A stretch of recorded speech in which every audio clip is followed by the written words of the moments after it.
What's up, everybody? It's your boy Flexerot, coming to you with a quick Dragon Ball Super 116 review. And oh my freaking god, this episode was pretty damn epic. So it starts off pretty much where it was last week, as we see Ultra Instinct Goku has returned, and he is powering up, going balls to the wall. Even getting cheered on by Frieza. Frieza keeps having this, he's playing it cool with Goku, kind of wants him to, he even says, you're going to continue working for me, secretly, as I think Goku has kind of left Frieza behind for now, I think. But Frieza's all about it because this time he doesn't have to face Goku, so he's kind of sitting back like, alright, this is kind of cool, because now I'm actually on his team. For now.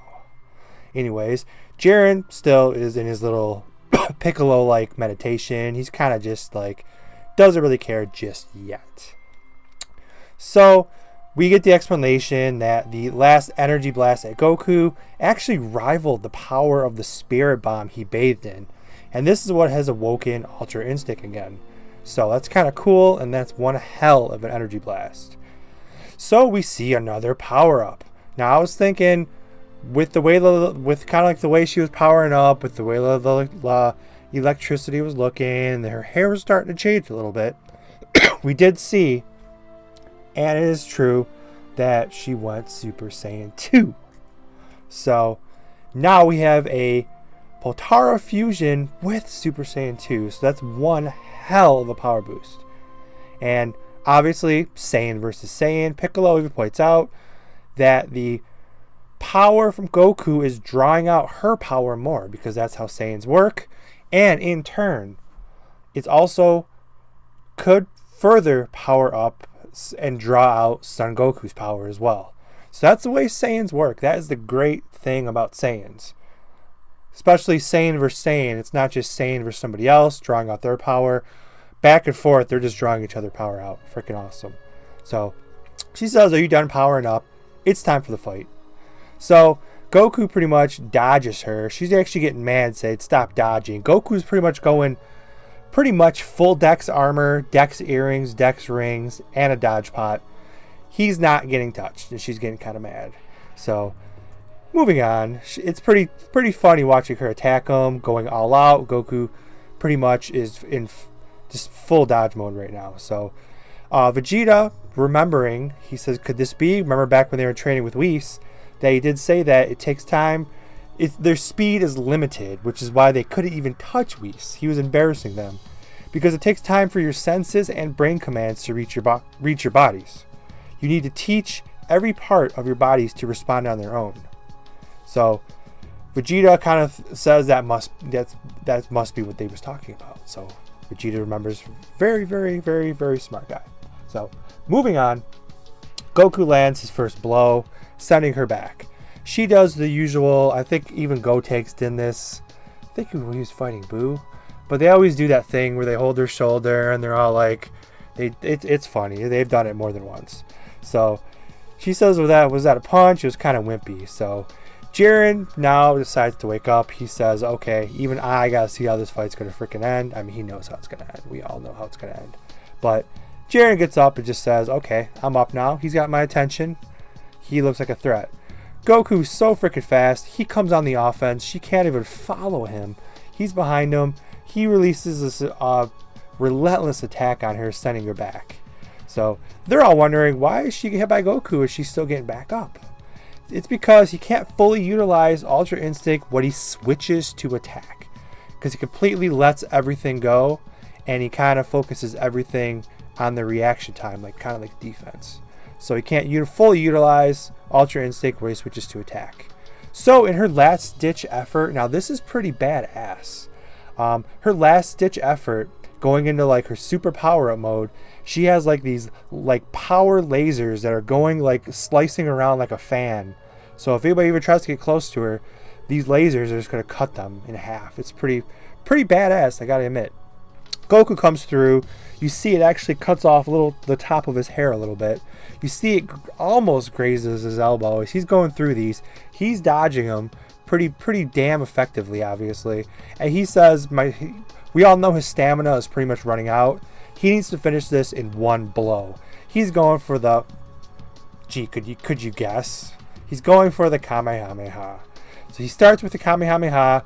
She says, I got you. You cannot dodge in midair, which you cannot dodge in midair. This was freaking genius. Goku uses the energy from his Kamehameha. He uses it and like slams it into her energy blast and use it and like rides it over the top of it with like energy on energy. Freaking ingenious move. And look at that. That's her. That's Goku on the right. And that's what's left of her on the left. And holy crap, full freaking force. I mean, she's focused on her energy blast. No defense at all. Takes it freaking head on. In the blast, we see the Potara earring slowly break away. And the fusion is gone. And they are eliminated, only leaving the two freaking Nameks. Now, this could be a complete... I'm not going to get into this too much, but this could be for another video for another time. But there's so many options with the Nameks, despite them being kind of not much of anything anymore since the freaking original Dragon Ball, or since from Piccolo fused with Kami.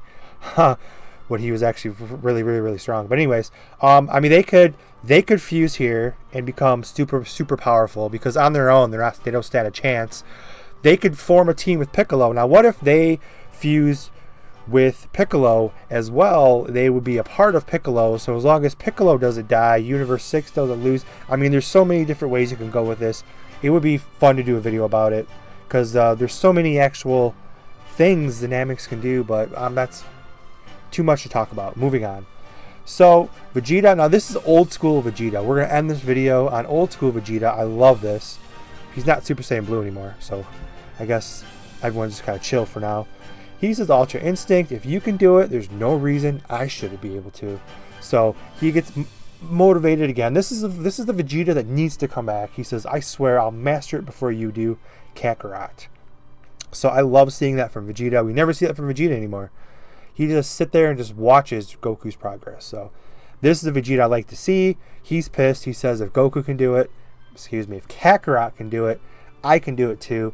I'm going to master it before you do. That's what I like to see. That's my boy coming back. He should be alpha, and they made him 2 beta in this. But anyways, we end with 17 minutes remaining. We see Goku kind of trying to find cover, I guess, to kind of recover for now. You see him kind of just walking into the fire. 17 minutes remaining, and we see it's a quick. Next week's episode will be, I mean, I guess the Vegeta and Topo fight that everybody was so excited about. I guess guy got pushed off to the side. I'm a little pissed off about that. That deserved its own episode, to be honest. But anyways, Showdown of Love, Androids vs Universe 2 will be episode 117 next week.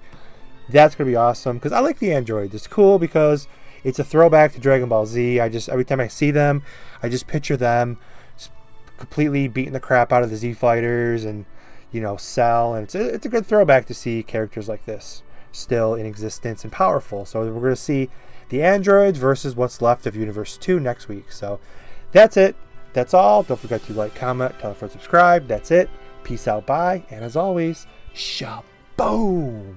Until then, I'm 10 seconds from